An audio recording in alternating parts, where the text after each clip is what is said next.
with the knowledge and the information that you need to not only manage for yourself, but to help maybe a family member or a friend manage as well. So we're looking forward to having you join us in listening in or even participating in one of our panel discussions on Facebook and YouTube. Until we see you online, God bless.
We're Family Fest, giving our best, empowering families to be the pillars of society. Family Fest, bringing healing and rest to hurting families, bringing help, hope, healing, happiness. With God on our side, we're marching strong, looking out for hurting children all around. Helping good parents carry on. Standing united, we'll overcome. We're Family Fest, giving our best, empowering families to be the pillars of society. Family Fest, bringing healing and rest to hurting families, bringing help, hope, healing, happiness. Bringing help, hope, healing, happiness. Bringing help, hope, healing, happiness.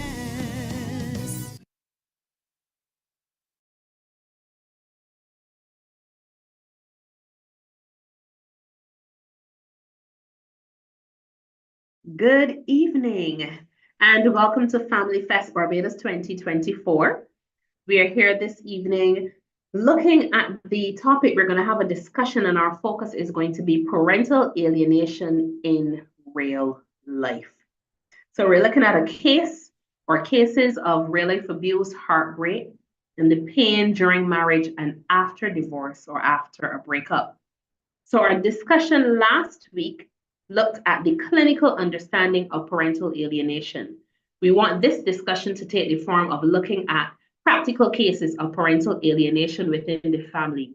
We want to get inside the mind of the alienator and inside the mind of the alienated to see the build up to the conclusion of the final monster that is parental alienation.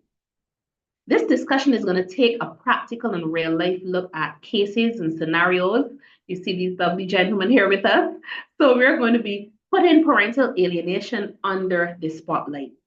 Many victims complain that nobody understands. Nobody understands what they're going through at the hands of parental alienation, not law enforcement, not the court, not society. And in fact, many times the alienated are ostracized by society under the assumption that in order for them to be alienated, well, they must be doing something wrong.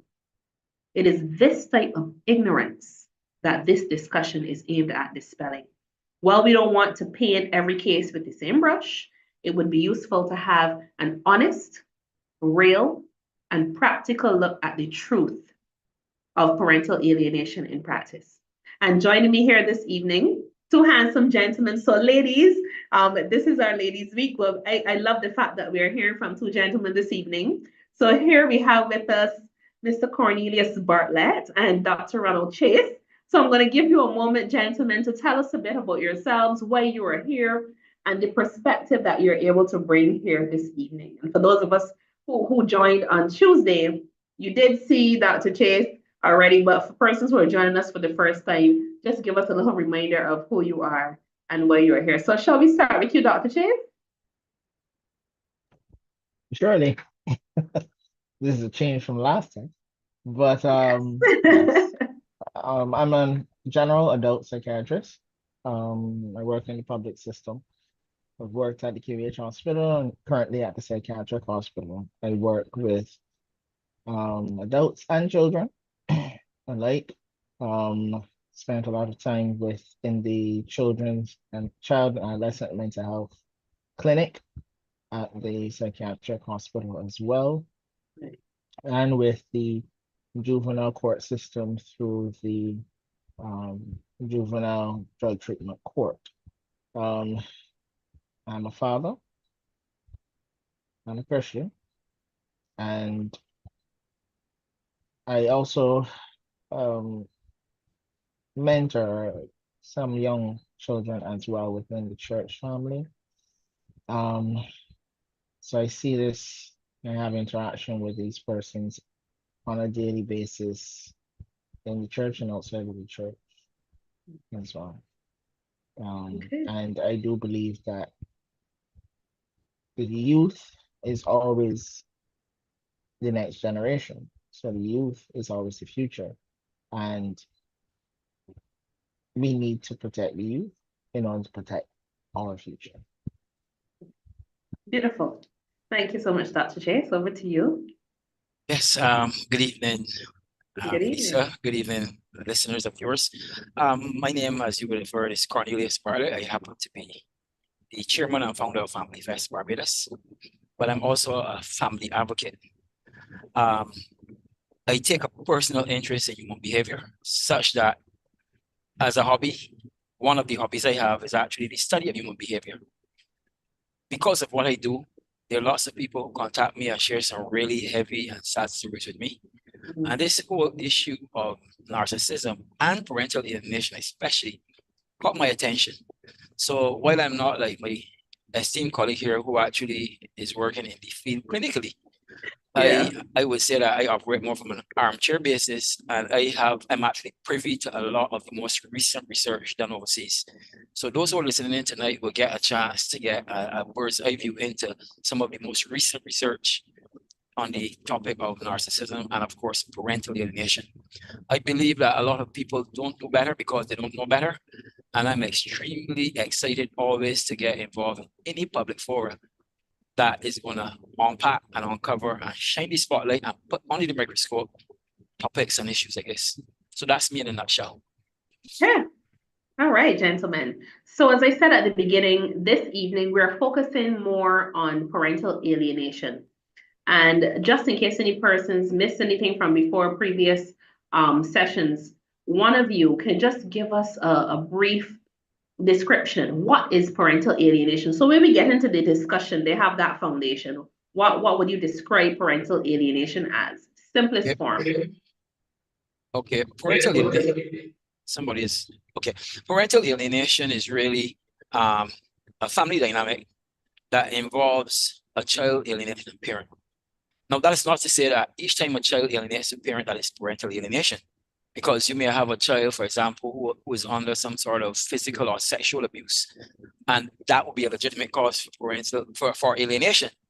But parental alienation, when it is used in the circles of therapists and psychologists and so on, they're actually referring to a dynamic where you have a normal, healthy parent who has a loving and normal relationship with the child, a great relationship. Right. And something like a divorce or breakup happens. And through a process of brainwashing, and that brainwashing is done via a multiplicity of strategies on the part of the alienator. Sometimes the alienator is even innocent. Sometimes I believe about the effect that they're causing. You know, there's a saying that says you can do whatever you want, you can control what you do, but you don't control the consequences. When you look at what is done to these innocent children by way of a parent who very often might be narcissistic, suffering from NPD, you have parental alienation occurring. Now, parental alienation is the behavior surrounding what creates parental alienation syndrome. the syndrome is actually the result of parental alienation. So in other words, a child who's actually alienating his parent and they can be diagnosed as having alienating a parent, they would be considered as having a syndrome. But parental alienation involves all of the activities that surround what the parent does, the denigration, the smear campaigning, the lies, the false narratives, that the repainting of pictures, the gaslighting. I mean, it's a whole gamut of things that will occur with an innocent child. And when I say a child, I'm talking teenagers as well, because the Right. psychologist, I'm sure that that Dr. Chase could tell you that a teenager's brain isn't fully developed until they get around the age of 22. So it means that up to teenage years, they can be brainwashed and can end up being a victim in the jaws of this shark, a monster called parental alienation. Is that good I enough? think, yeah, oh yes. And the more we learn about it, I think we will see the shark and the monster that you spoke about just now. So diving straight into our discussion, like I said, we're gonna get really deep into it. What are some of the earliest signs and development of parental alienation? What are some of those earliest signs? I don't know if you want to start first, Dr. Chase, on this one. What are some of the earliest signs and development?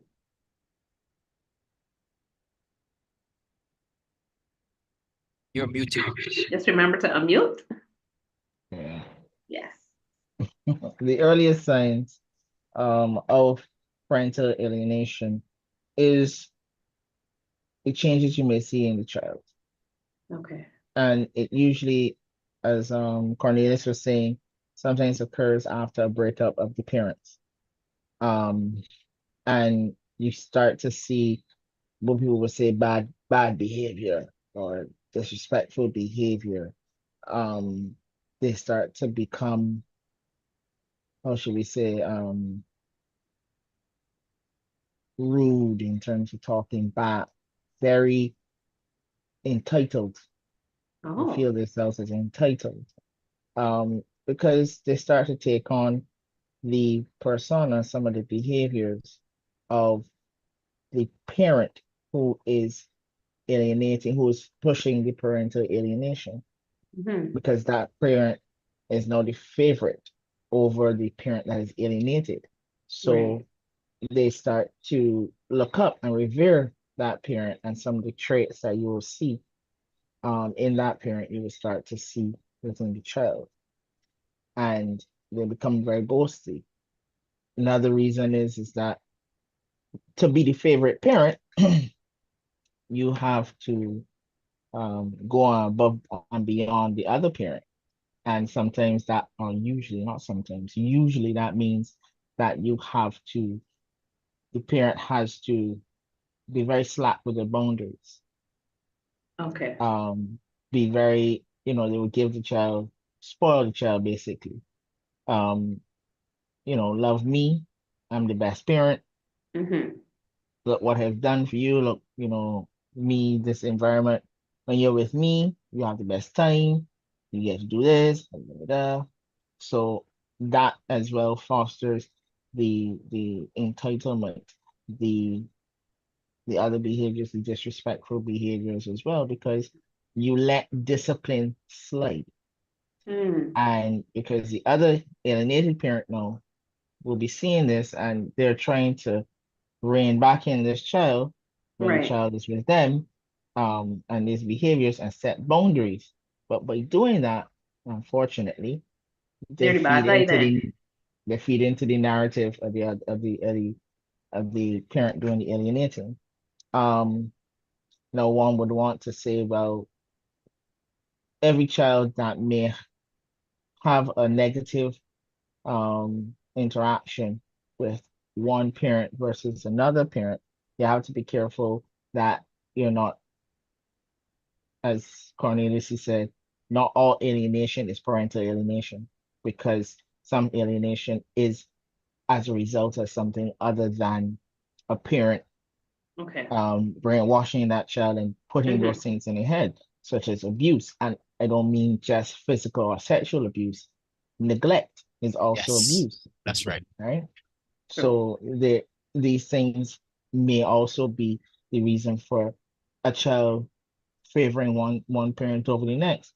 So some of the examples would be one parent that makes themselves absent, isn't Right. really there.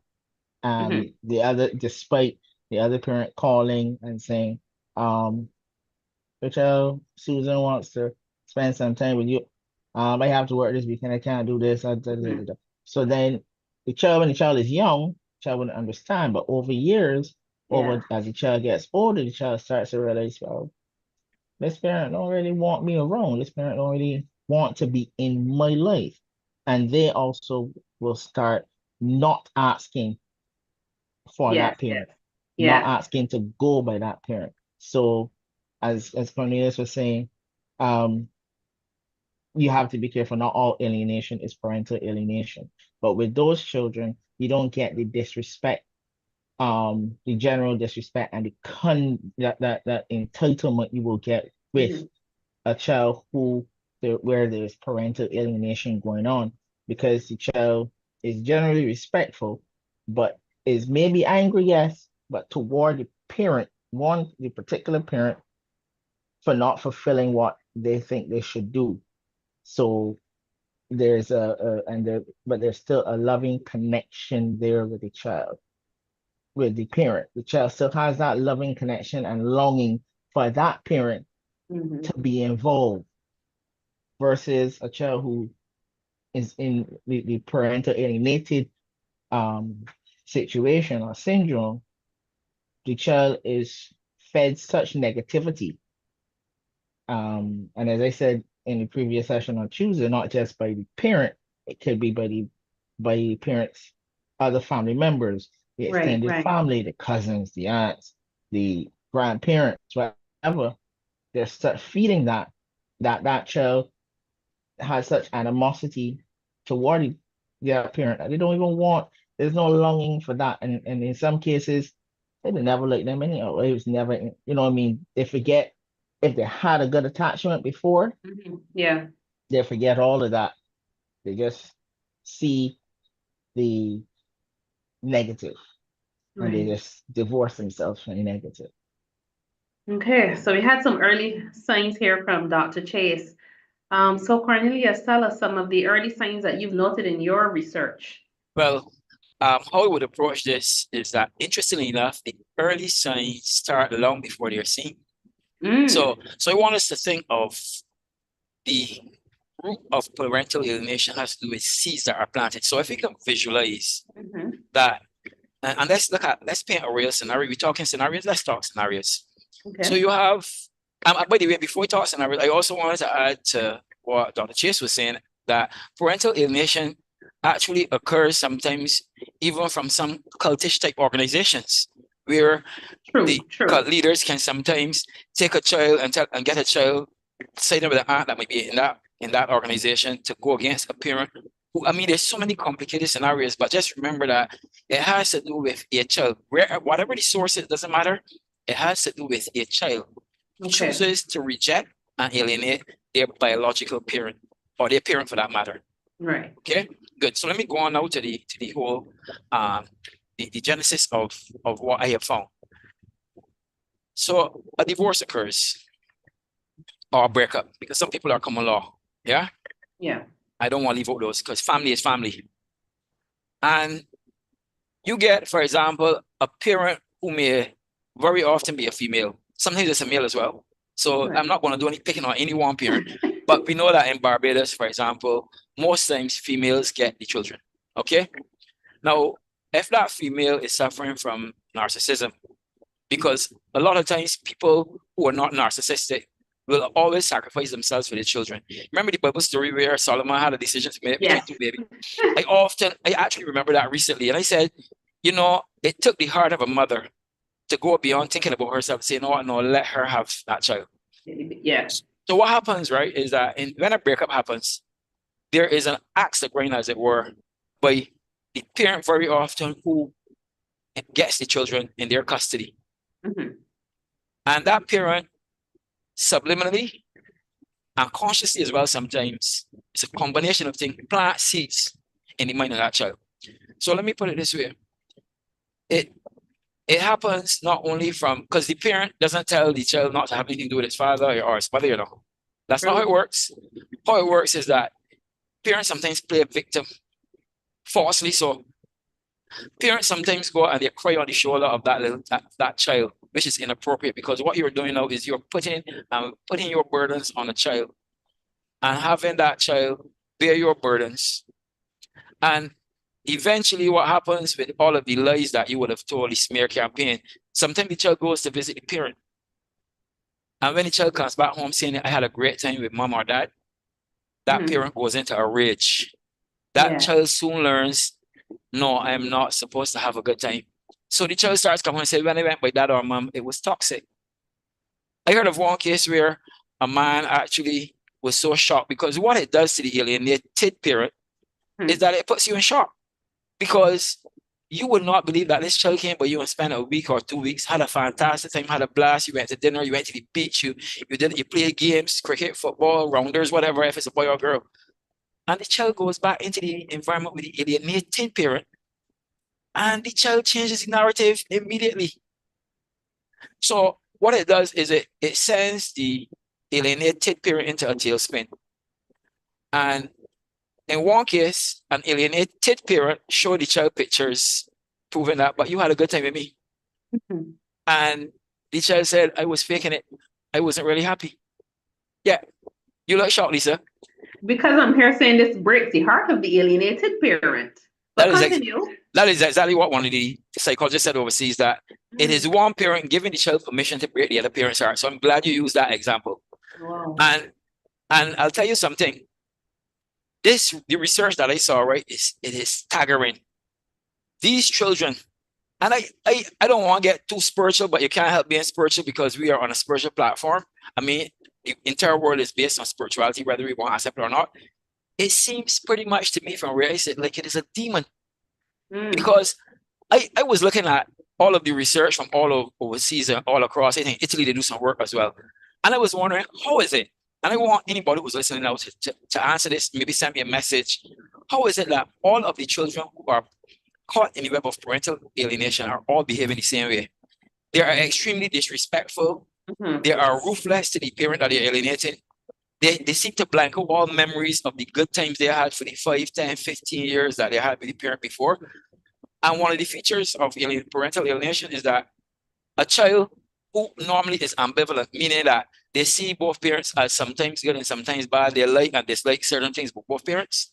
Right. In parental alienation, the child has a view that the parent that is alienating is an angel, and the parent that they have been coached to alienate is a total villain. Now, I'm sure Dr. Chase can speak to this, because the psychologists said that that is not the way how children attach. They said, in fact, that children who even go through physical and sexual abuse still want to have some attachment. They have mixed feelings. I want to go with dad. I don't want to go with dad. I want to go with mom. I don't want to go with mom. It's a mix, right? It's ambivalent. Yeah. But with the child. So one of the things that I'm really going to be excited about is when I can get some seminars and conferences here in Barbados for judiciary and social workers and therapists, because I tell you, we are in the dark ages in this country when it comes to understanding this. I don't think enough people understand, who should understand. I do sympathize with judiciary. I do sympathize with law enforcement because they're not psychologists or psychiatrists. But I would say that what we're doing here now is cracking the cover, breaking open something that needs to be investigated further. This is a dark, diabolical, and very devastating phenomenon. This thing called parental alienation. It is. And you said a lot of things that were some good food for thought. And to me, at the end of the day, you can't deal with something until you name it. And I'm listening to the scenarios that you're bringing here. And I do believe that over the years, we have actually seen parental alienation. We may have lived through and come out on the other side of it. Hopefully, we didn't perpetuate it in our own lives. And what I like is that you are now bringing this up to the fore. You're bringing it here to the forefront so that we can start to learn, grow, and know that you have heard differently, you can be different. So we were just looking at the earliest signs of development of the parental alienation, and I believe it was possibly when you were talking, Dr. Chase, and you were describing the scenario about the child and so on, that I thought to myself, wait, but some of these things happen in homes where the mother and father are still together. I know this evening, and for those who just joined us, we're looking at parental alienation in real life, and we're zeroing in more so on the heartbreak and the pain that happens during a divorce or a breakup. And what I want to ask either one of you or both of you, and I believe one of our viewers may have asked this question too, because we had it coming to us here in the chat. Can parental alienation happen in a home where we have both parents present together, married? There's no plan for divorce or breakup. So my question to you is, can it take place in the family? The family is whole. It can take place within the family. It can take place when the family is whole in terms of both parents being in the same household. It can Right. take place as Cornelius was the case or the example he gave in terms of the separation and the parent who has the custody of the full time or the majority custody of the child, Right. planting seeds of those negativity seeds, those negative seeds of to the other parent as for whatever reason, and that is another topic. But it also happens the opposite way around as well, where the parent who does not have the majority time with the Yes. child, Yeah. uses the time that they do have Yeah. to plant those seeds, and then you see it come out now where the child is really behaviors and the parent that they live with during the week, for example, is the target of all of the aggression, the target of Disrespect. relieving any disrespect. So I coming in late because I going by my other parent before I coming Mhm. home, although I'm supposed to be home by a particular time.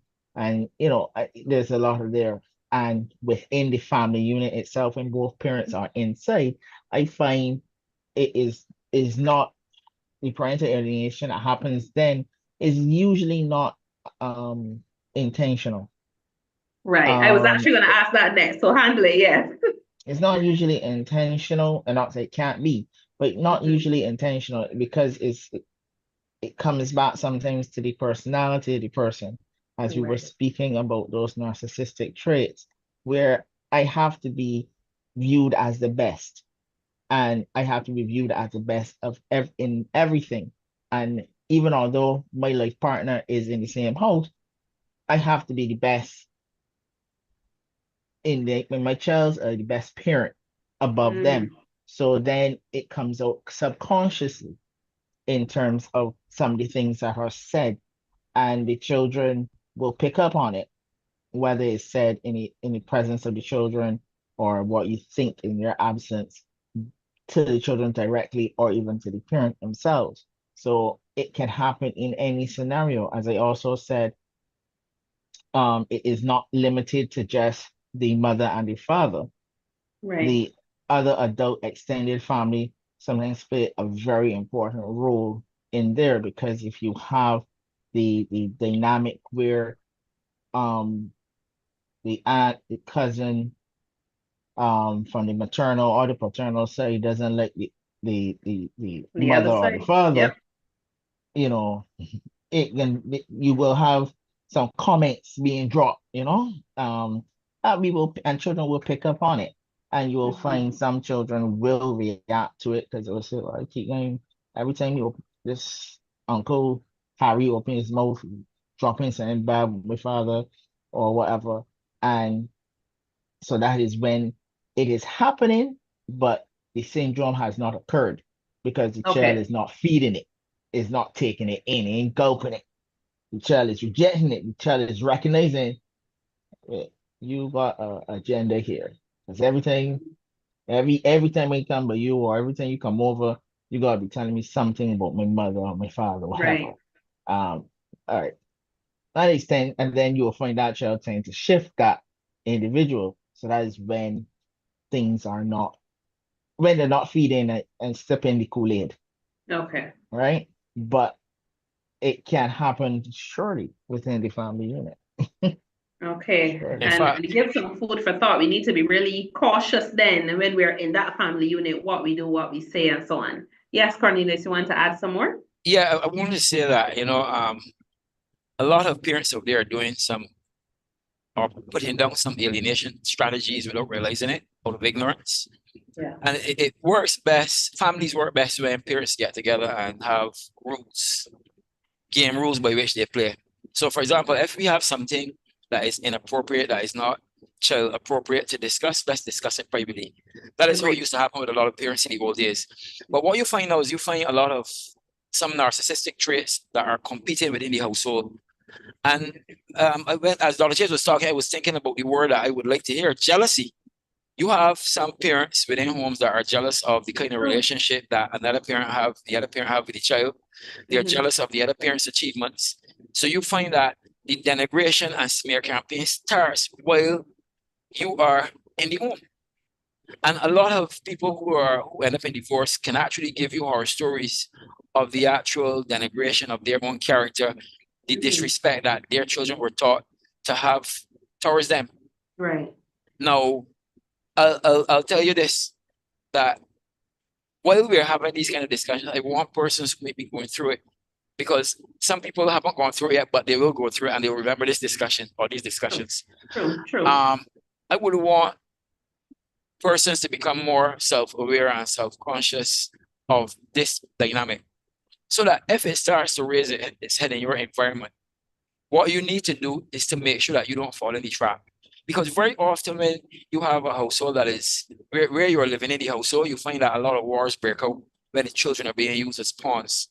Yeah. So imagine a father tells a child to you're banned from using your tablet, and bring that tablet and give it to me.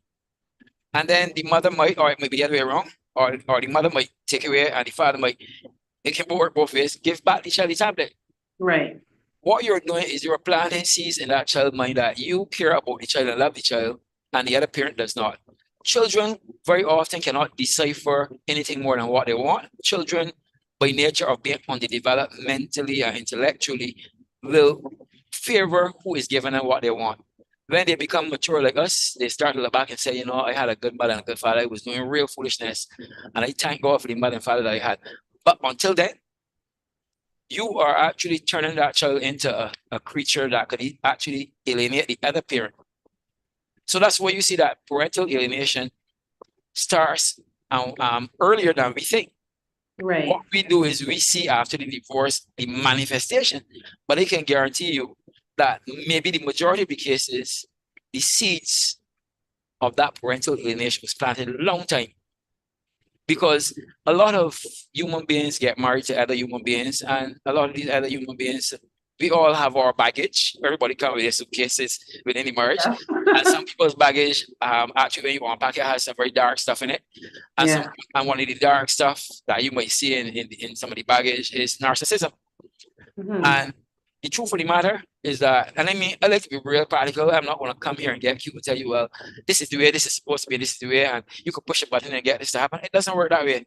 If you are married to a narcissist or you are now divorced from a narcissist, and I'm going to say this real slowly, you cannot meet that narcissist head on with pointing out anything that they're doing wrong. You cannot be telling them that they're narcissists. Your best bet is to go and get counseling and learn techniques at coping and managing. The secret to it is about managing your own emotions. In other words, when you hear the lies and the smear campaigns that are put on you, don't let it bother you. You're going to have to put on a smear campaign vest. Smear campaign proof vest. You have bulletproof vest. Bulletproof, that's what I was thinking. You're going to have to put what they call a smear proof vest on, because a lot, and my heart was out. I know some good women and good men who get on fearing, because they are hurt when the onslaught of parental alienation is leveled at them, and they react badly. And I say react rather than respond, because response usually has connotation of having thought, but they react badly. And guess what? The police, the court, the neighbors, family members, everybody will go against them. And all the while, that person who react badly is a good person, a loving person, a person that wants to be available for their children. But you have a person who has NPD, narcissistic personality disorder, who is now in a broken marriage relationship that has now ended, and they have made a decision. You know what? I am going to make you pay for the fact that you're no longer married to me, Mhm. and I'm going to use the children. And the narcissistic personality can use the children easily because by virtue of what narcissism is, the narcissist is someone, to put it in layman terms, is someone who lacks self-love. I mean, Dr. Chase can get clinical and tell you the clinical details of it, but I'm going to put it in layman. A person who lacks self-love. I know the Bible says, love your neighbor as you love yourself. Nowadays, I get nervous because a lot of people don't love themselves. So guess what? The neighbors will be treated badly. Same thing with children. If you get a person who has NPD and they end up in a divorce, which triggers the traits, because a narcissist can lie dormant if you are supplying them with the supply they need. But when you end up in a divorce where there's a lot of adversarial decisions and confrontations that are going to happen, they are willing to tell lies that you're not willing to tell. They're willing to paint pictures in the child's mind in terms of repaint narratives. They're willing to tell that child, look, take pictures when you go by dad or mom and send back to me. All the while they're telling the children, don't let your father or mother know what you did when you were with me, you know. Yeah. So there's no following of rules. There's no fairness. All right. So I mean, my heart gets heavy when people call me up and they share stories with me. I kind of like I internalize it like if it happens to me. And Oh dear. it is extremely painful what these people go through. Because I'm a family advocate. I love family. I have 2 generations. I have children. I have grandchildren. Wow. Right? I have my first grandson is in first form. So you can Wow. understand. We Yeah, should pause and applaud you here right now because you don't look like granddad to me. that's the idea. So even when I become a great grandfather, thank you, thank you. Yes, but I But can see you're really passionate about it. Yes, go ahead. yes, yeah. So I'm just saying that I take my time. I don't watch a lot of TV unless it's like, cricket show or whatever. I don't watch. I spend a lot of I don't have a lot of free time because I'm busy when I doing work with the social workers when they call me in sessions or school, you know. But I spend a lot of my free time or some of my free time studying human behavior because it helps me to understand not only myself, but to understand people. And I can help people and point people to people like Dr. Chase and Fabian Sargent and these guys who are the experts. But I still want to have the knowledge of the experts. Yeah. But I'm telling you, for what I see out there with parental alienation, right, it is absolutely devastating. And it is so subliminal and demonic that when it takes over the host, namely the child becomes so ruthless, as I mentioned earlier, so ruthless and indifferent. You would not believe, they said that if you, I'm sorry for using you as an example, if you were to be on the other end of parental alienation, imagine the child that used to want to hug and kiss and y'all used to sit down, eat food and make sport and play a game. Imagine that child could pass you in the supermarket and refuse to speak to you. A couple of months, a couple of weeks or a couple of months after the breakup of your marriage, God forbid. You understand what I'm saying? You understand what I'm saying? But that's like a dagger to the heart, you know. Of course it is. And the thing about it, right? For some reason, the spirit of parental alienation is such that these children seem not to care about the fact that they're hurting you. There's something about it. I don't have all the answers. I guess God will all download to me. But I'm amazed. I mean, the evidence is there documented about how ruthless and indifferent these children are today. And they are very unkind and they're unremorseful about how they treat the alienated parent. Right. But I don't know. I will pass back over to you. Well, I would say we have to understand that there's some these persons, not everybody, not every parent that may go on a smear campaign might be have narcissistic traits, but they may also have antisocial traits, but they also have a agenda. But regardless of that, we don't come to ourselves just as we are. As you said, we come to marriages and relationships with baggage. Our personalities are formed, and the imperfections within our personalities are formed from what we experienced during our childhood.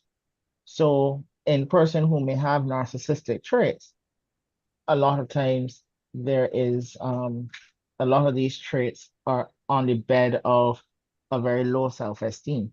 Yes. Yeah. Yes. And we can posture and we can say, well, what caused this person to have such a low self-esteem within their childhood, things that happen. So kind of like the defense mechanism for having that low self-esteem is to tell yourself that I am the best.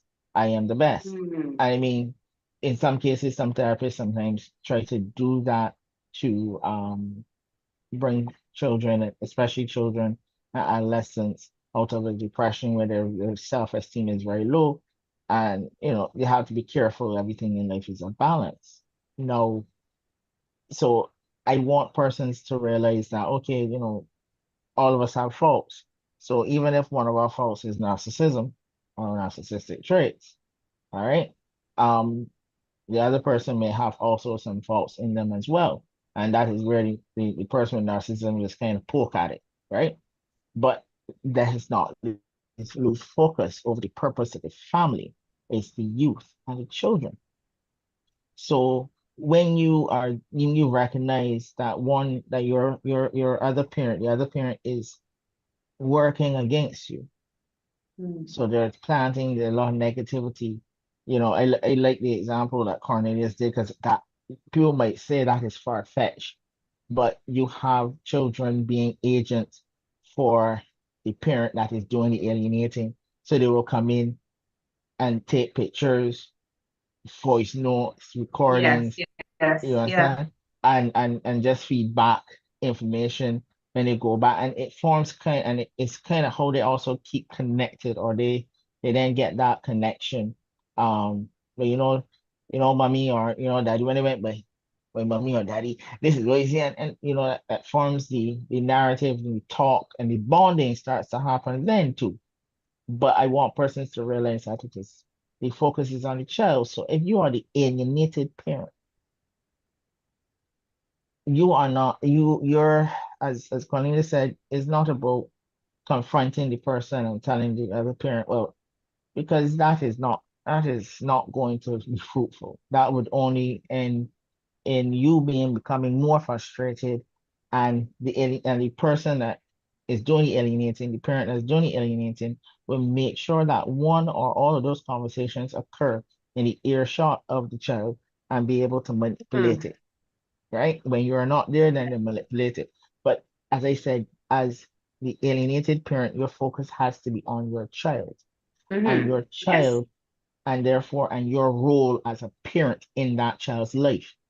And therefore, it is not to get distracted by the other parent doing whatever they're doing.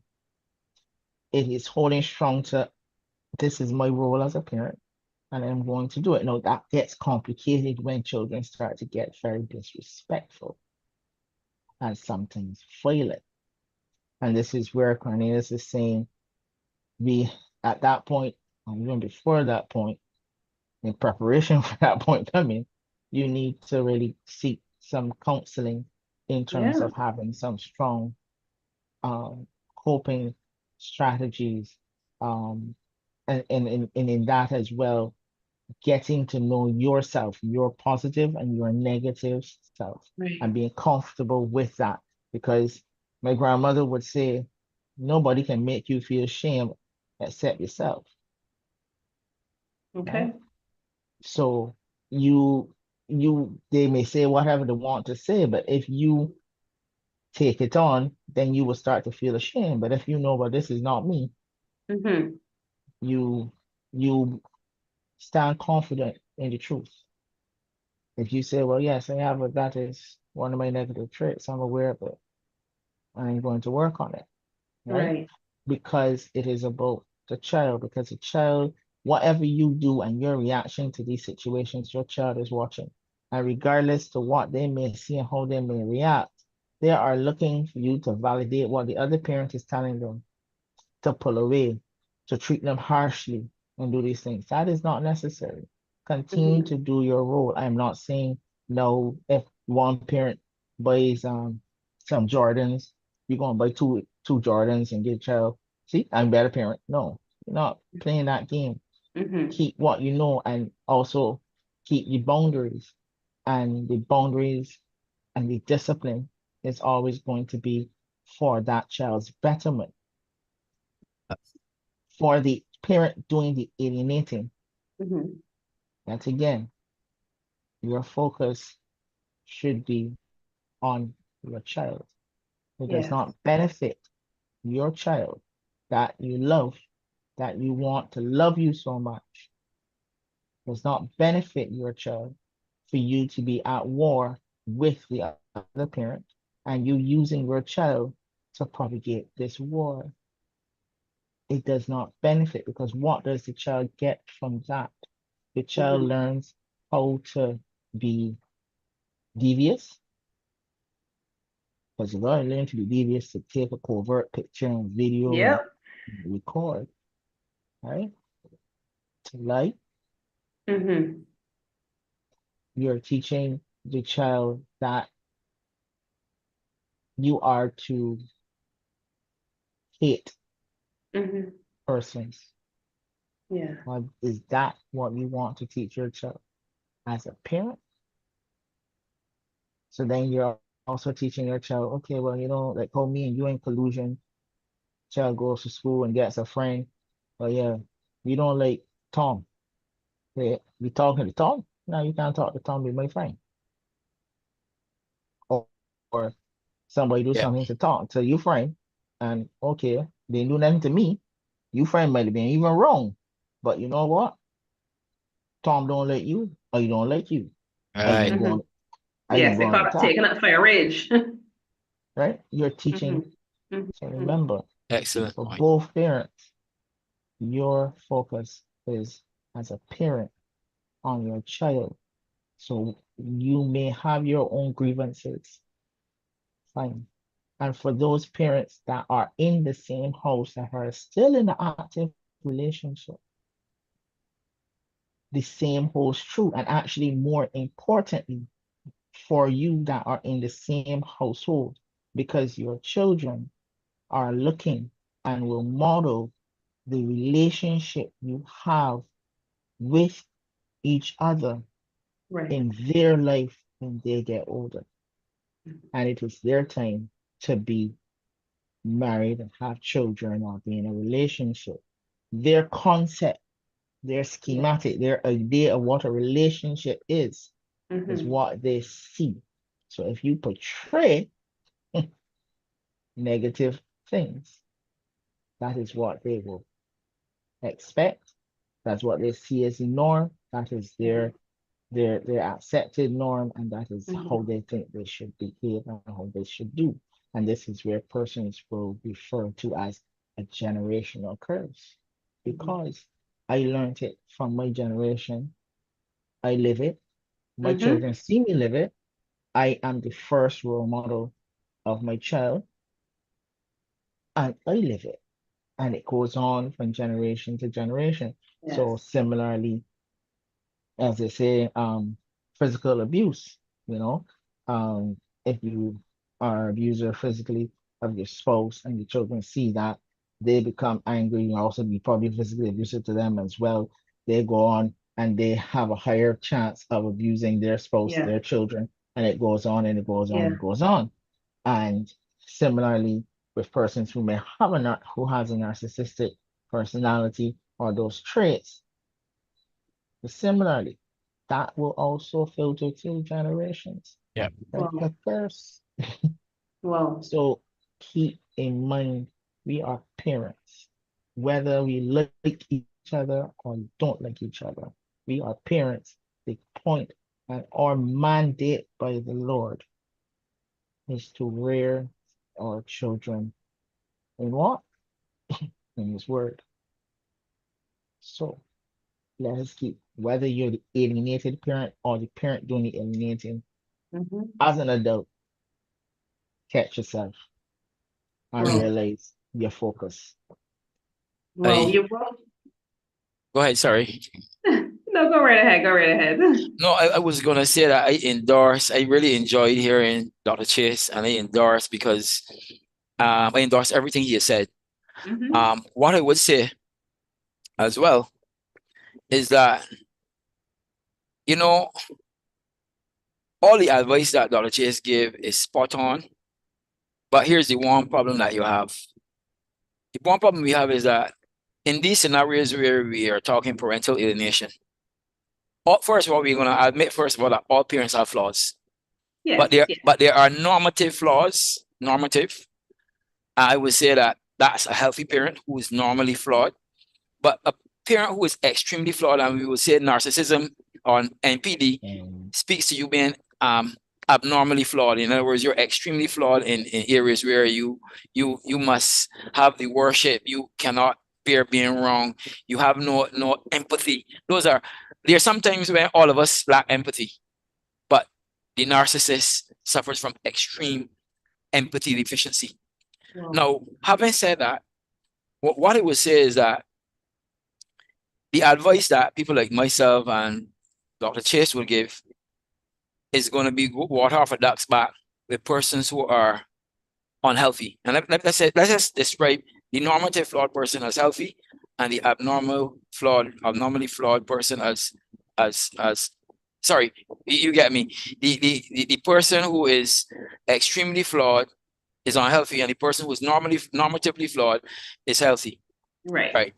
So, unfortunately, the bulk of the work, if not all of the work, in managing the situation with the child to a healthy state is going to be on the shoulder of the healthy parent.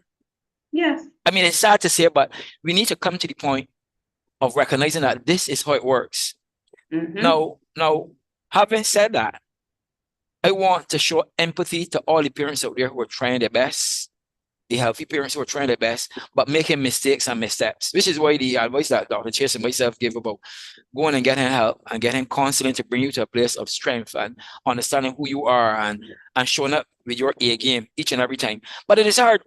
And I want to say now that I recognize and acknowledge it's hard, because when you have a child that you catch taking pictures at your house and sending back to the other parent who is at every turn lying on you and trying to smear you in public and whatever, that child has been taught to dishonor you, to disrespect you. And the implications for that child, we're not in child week yet, but that child is eroding a part of themselves, because a child has a part of both mommy and daddy. And if daddy teaches the child to disrespect and dishonor daddy, mommy, or vice versa, that child is actually being asked to destroy a part of itself. Now, Dr. Chase, the psychiatrist, can tell you about the psychological effects later on. But the point of the matter is that it does have effects. Yes. It does have effects. So what I would want to say is that when you look at the treacherous terrain that the alienated parent is going through, it is almost like the alienated parent. I want us to picture this picture. Picture the alienated parent being on the middle of a pasture. Okay. And picture the alienated parent as a sniper in the grass. The alienated parent does not know where or when the alienating parent is going to strike. Yeah. And they're going to strike, and the bullet they're going to use is the child. I want us to picture that picture. Yes. Yes. That you have the alienating parent as a sniper in the grass. You don't know what they're saying in their household. You don't know what they're telling the child about you. You don't know the lies that they're telling about you. And trust me, they will be lies, because one of the things after I studied narcissism is that lying is very easy. And painting pictures and stories. Like you would, for example, have a child that you might tell a child, for example, something like someone might call you during the day, may say, look, if it is something important, you can call me during the day. But if it is not that pressing and important, wait till I finish work because I have a busy day or whatever. And you will find the alienating parent will repaint that scenario and tell the child, you know that your father or mother, for that matter, is telling you that you must make an appointment to see them. You see how the narrative changes? Yeah. That gaslighting and narrative changing is very common in these parental alienation scenarios. So I just want to say, that's all I wanted to say, that it is very difficult and challenging for the alienated parent to sometimes catch themselves, and sometimes they react badly, because it's very painful. Additionally, as an alienated parent, I would, when you're an alienated parent, that you have to also, you speak about healthy and unhealthy. I view it as enlightened and not enlightened, really and truly, Mm. because all of us have flaws and faults Yeah. and areas that we need to work on.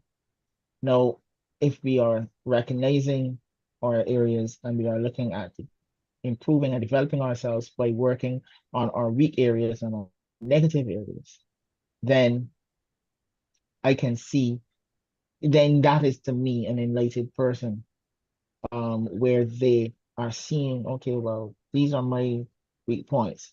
I get angry fast.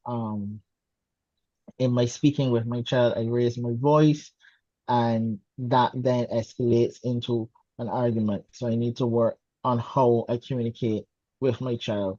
Not that everything is rosy, but let us open and work on that channel of communication.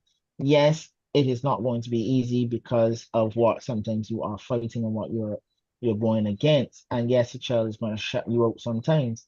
But as I say again, you need to stay strong to knowing yourself, like get to know yourself well, get to work on yourself, stay strong in terms of who you know, your role as a parent as much as you can. And you cannot change other persons. You can't change people. You can only change yourself. So you have to adjust to that. And this is where counseling comes in recognizing. I mean, you have that lovely famous scripture passage that people put on walls and plaques, give me the strength to change, Lord, give me the strength to change things that I can, and give Yes. me the wisdom to understand those things and accept Accept, those things that yes. I cannot change. Mhm. And sometimes that is what we really and truly need to be looking at in order to stay focused on our role as parents. I love what you just Right. said, sorry, but I just want to jump in quickly and say that, when you say accept, I was thinking of that earlier, that accept doesn't mean agree. It just means that you have settled in your mind that I cannot change anyone. Correct. Correct. So guys, you've given us so much food for thought, so much. And interestingly, you have covered so many different areas. We're looking this evening at parental alienation in real life. And whenever you look at something in real life, you're going to get the passion, you're going to get the flow and the overflow coming out. But I believe that everything has been so rich. And one of the things that you both given to us, and especially for the alienated parent, is that need to be personally stable, that they're going to have to be stable. I'm hearing that coming out. It came out a bit on Tuesday as well, that you need to have a level of maturity. I heard self-love coming out, dealing with your own self-esteem, kind of regulating yourself, all of that. And so in as it relates to what we can do and coping mechanisms, you gave us all of those. You gave us all of that to look at as well. And I know you also reminded us not to compete, because even though we're looking at divorce and breakup and families breaking apart, when you spoke about the marriages or the families where everybody is there together, sometimes there can be the competing and the jealousy and all of that happening as well. So I know that our listeners are taking it in. One of our listeners actually reached out as well and shared, her own heartbreak, because you spoke about I was, the Kevlar, everything you got to put on your chest. But one of our listeners was sharing with us that for 15 years, she's been mourning her two children. They're still alive. So it reminds me of what you mentioned, Cornelius, where she may be that person standing in the middle of that field and could have possibly gone through, the attacks, and the attacks being her children. I can only imagine the pain.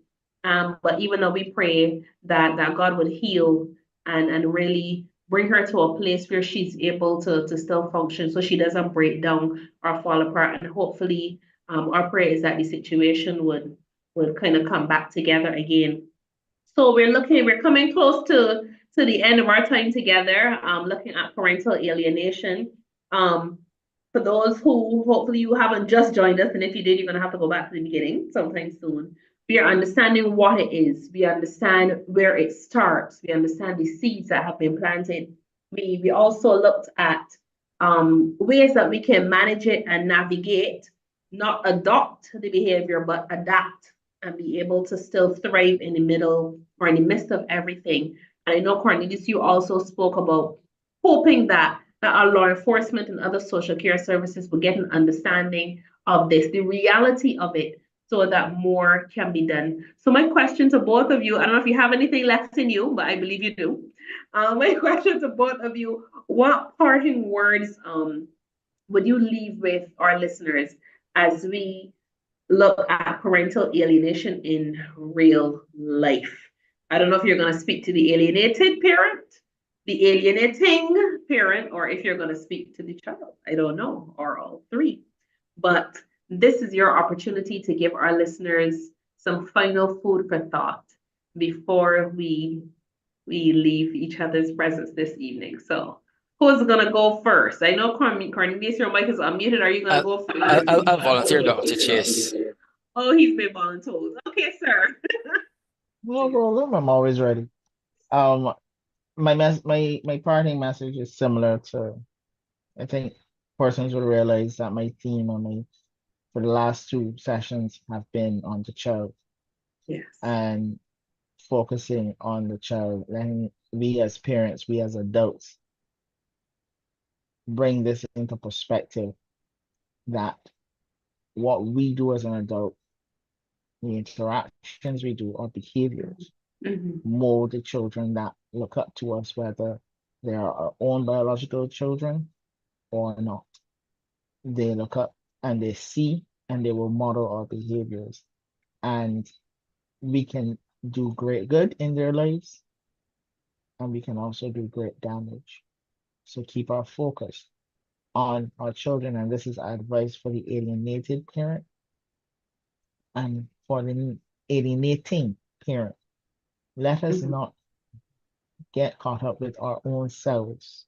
Let us realize that our mandate here is for our children, for those who are the alienated and they seem shut out from the child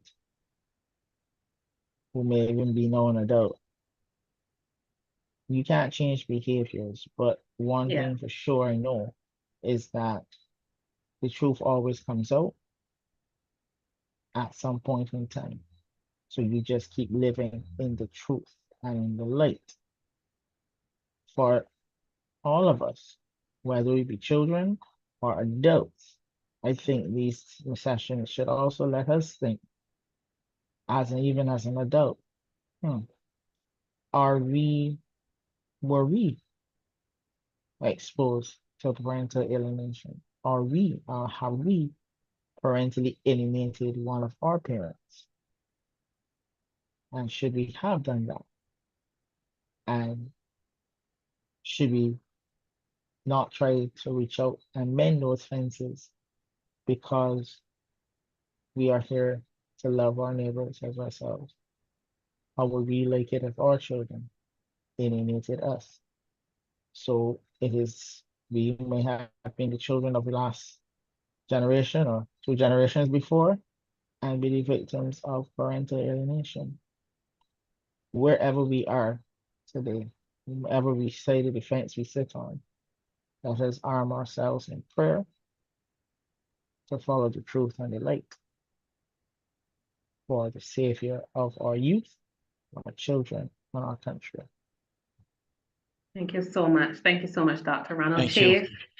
Yes, Thank you. for sharing those words with us. And over to you, Cornelius, for your parting words. Yes, what I want to say is that in this world, we do not have control of anyone or anything else around us but ourselves. And I would want to say, what I will have to say might be going on deaf ears for the person who may be damaged and unhealthy, but I'll still say it. But for the healthy parent, I want you to understand that if you only live life for yourself, life is not worth living if you're living life only for yourself. A life worth living is a life lived serving a larger cause than oneself. And what I want us to think about is our legacy. Think about the generations that will come after us if we impact our children either way. So if you impact your children badly, then you are actually planting bad seeds for your generation. If you impact positively, you're planting positive seeds. So whether you are a so-called victim of parental alienation or not, I want us to think beyond the pain that we are going through. And I want us to learn, leaning closer to God and learn these values. Learn love. There can never be too much love. And learn forgiveness. See those two elements? If you can inculcate love and forgiveness within your bone marrow, you will find yourself able to overcome anyone, even the narcissist, even the disrespect that comes from your own children, if you end up being on the other end of the receipt of our narcissism and parental alienation. I believe that a lot of times we do not come outside of ourselves and see a bigger purpose to life. I sometimes believe that we don't love enough. I sometimes believe that we don't forgive enough. We're not forgiven enough. But if you're a narcissistic husband or wife who has done you and continues to do you all these wrong, and you can keep forgiving 70 times 7, this is not being super spiritual, it's being real. If you learn to forgive, you're going to find yourself come to a place of peace. That's what's important, personal peace, where you can continue to function and do the right thing, even under fire. So I pray that God will bless every person who is going through the pain and the suffering of parental alienation. And I think, Lisa, I think we should finish this show tonight with even a prayer. And I would pray now that Lord, I would ask, Lord, that you touch every single hurting heart, every single hurting soul out there right now, who has thought to themselves that they are a victim of parental alienation. Lord, I ask you to release, Lord, your spirit of peace and comfort upon them. Give them wisdom, Lord, to rise above the situation and to recognize and feel your love. And may your love duplicate in them, that your love, Lord, will rise up in them, Lord, like a spring.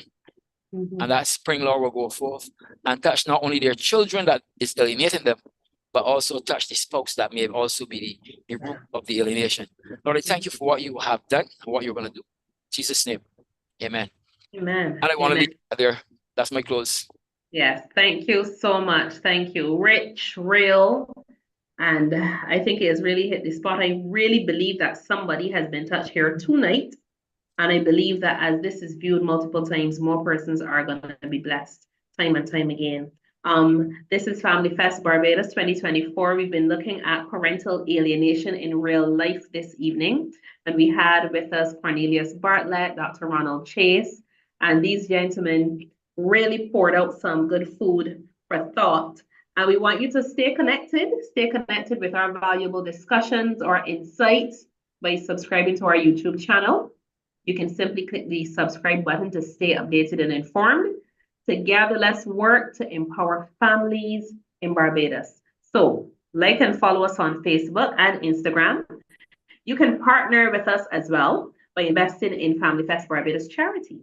Your support will help us to continue to promote that healing within families and communities. Our social media handle is Family Fest Barbados on YouTube, on Facebook, on Instagram, and our website is familyfestbarbados.org.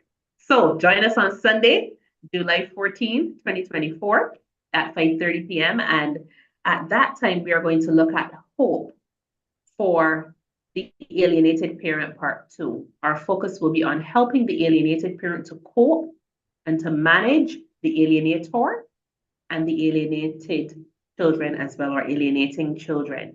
So I believe Sunday is going to dig a little deeper. We did some deep diving and we're going to dig even deeper on Sunday. Thank you so much for joining us on Family Fest Barbados 2024.